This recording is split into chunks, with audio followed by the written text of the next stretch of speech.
Hello everyone. So let's talk about how to become a programming geek. Okay. So to become a programming geek, you must know the first thing, which is the basics of maths. Okay. So these basics will be containing uh, sequential sums, you know like sum of n numbers.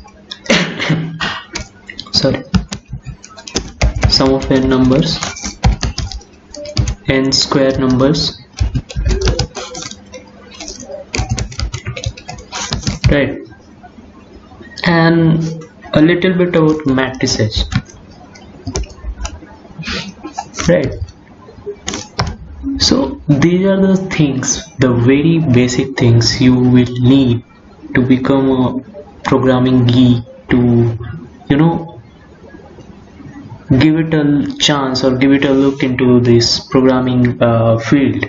Okay, so coming to next thing, which is very much important if you go into a programming field and you want to have a career, or just you want to do programming for just for your fun.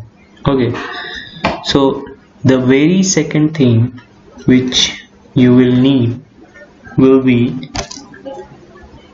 a language in which you can code.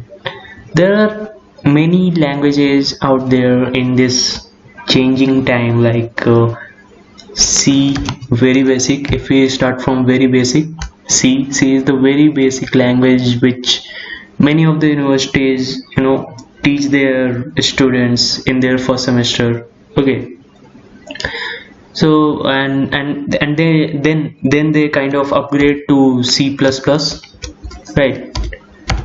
And it goes on like this. Okay, so in this series we are going to learn C++, and today over here we are just going to talk a little bit about how to pursue this programming as your career, and that's it. Okay, so we have talked about these simple maths which you need for to pursue your career in programming. Okay, not exactly career, but a skill. Programming as a skill. To acquire programming as a skill, you need this very first thing is maths basics, then a language in which you can code, and then after that, the time after which you have some sort of a good command on a single language, whether it is C or C++, you can get on to working on data structures. Okay, ignore the cases of the letters. Okay, so data structures are the very much important, or you can call data structures and an algorithm as well. And algorithms, these two things are the heart and life of programming. Okay, so you need to learn first the basic maths, and you need not to learn basic math. So we kind of know these things about sum of n natural numbers, sum of n square natural numbers, and a bit about matrices, and then we actually need to learn about a single programming language. Okay, whether it is C or C++. If we talk about a very basic language, and with which can provide us a comparatively a good number of tools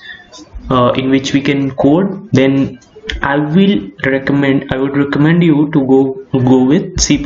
Okay, and then you will need data structures and algorithms.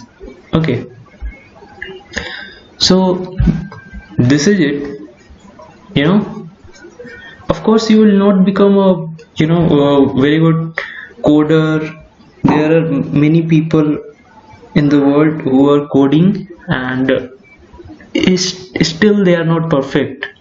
Okay, so of course you need to learn all these things, and then you need to do practice. Okay, you need to do practice. Okay, so the question is where to practice.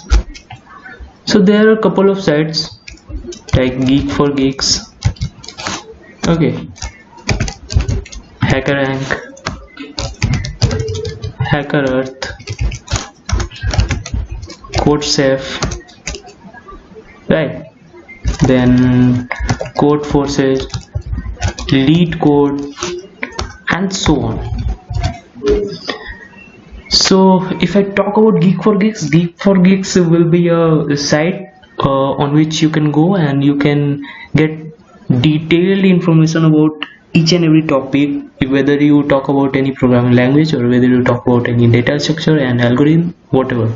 Okay, so coming to HackerRank is a very suitable platform, and I would highly recommend this platform for freshers to start their coding and all, and so that they could acquire it as a very good skill. So yeah, this is the platform on which from where I started actually, and I would also recommend the people who are who have just started and want to acquire it in a very good way, in a very good manner. Okay, so yeah, this is it. Thank you.